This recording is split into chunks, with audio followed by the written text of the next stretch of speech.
Hey guys, good morning. This is Brad Krantz. Welcome to Monday Morning Leadership. Today we're going to be covering chapter number 4, Communication.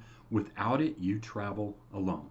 Gilbert Amelio of National Semiconductor said developing excellent communication skills is absolutely essential to effective leadership. He said the leader must be able to share knowledge and ideas and transmit a sense of urgency and enthusiasm to others. If a leader can't get a message across clearly and motivate others to act on it, then having a message doesn't even matter. That's pretty blunt and to the point, but I think he's right on. You know, John Maxwell says that even if you don't have your sights set on leading the country, as let's say, going back to President Ronald Reagan, who is known as the great communicator, you still need to possess the ability to communicate.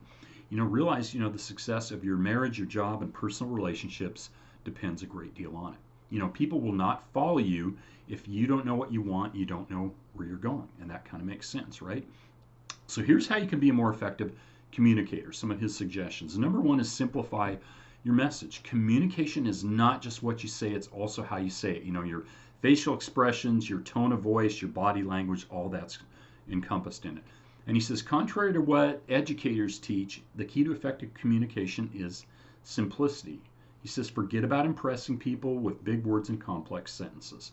If you want to connect with people, keep it simple. Kind of remember the old acronym KISS, keep it simple. Okay. Napoleon Bonaparte used to tell the secretaries, be clear, be clear, be clear. Okay.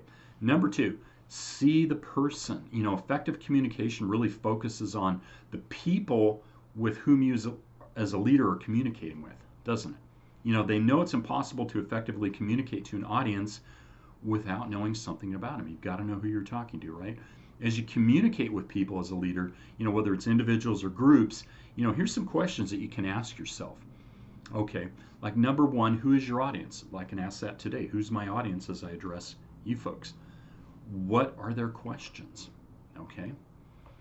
What needs to be accomplished? You've got a kind of a plan of action, a plan in mind. And then, how much time do you have? Okay, let's keep it simple and short, right? So think about those questions when you're addressing your next audience. Number three is to show the truth. This is big. Okay, credibility precedes communication. There's two ways to convey credibility to your audience. First, you got to believe in what you say. We talked about commitment last week. Okay, you got to be committed.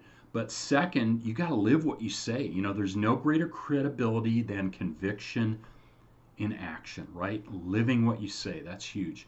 Fourth is seek a response. As you communicate, never forget that the goal of all communication is action.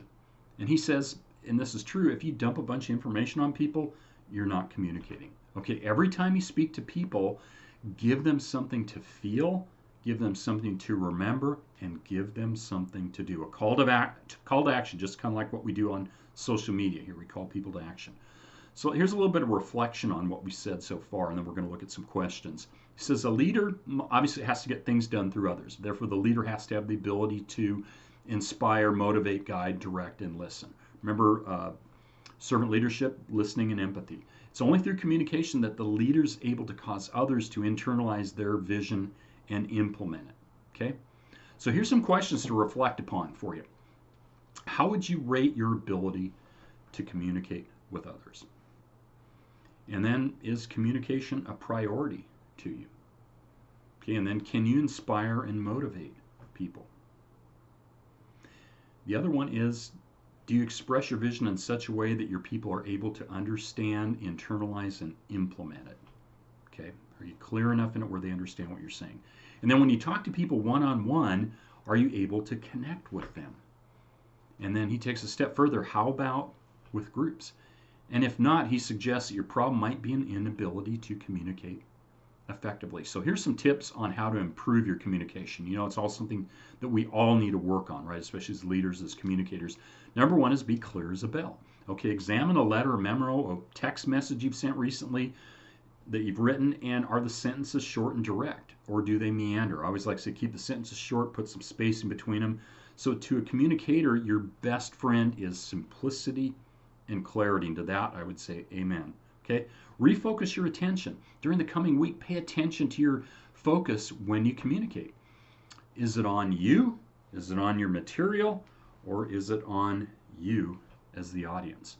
Okay, something to think about. Meet people where they are and you'll be a better communicator, right? Eye contact is really key. You got to live your message, then he says. Are there any discrepancies between what you communicate and what you do? We talked about that. You got to live your message. You might want to talk to a few trustworthy friends, business associates, and ask them whether you are living your message. Are you being authentic? Guys, please feel free to hit the subscribe button if you found value in this message. And as always, you are more than welcome to connect with me on the social media at the links provided. Have an awesome Monday and join me next week as we look at number 5, competence.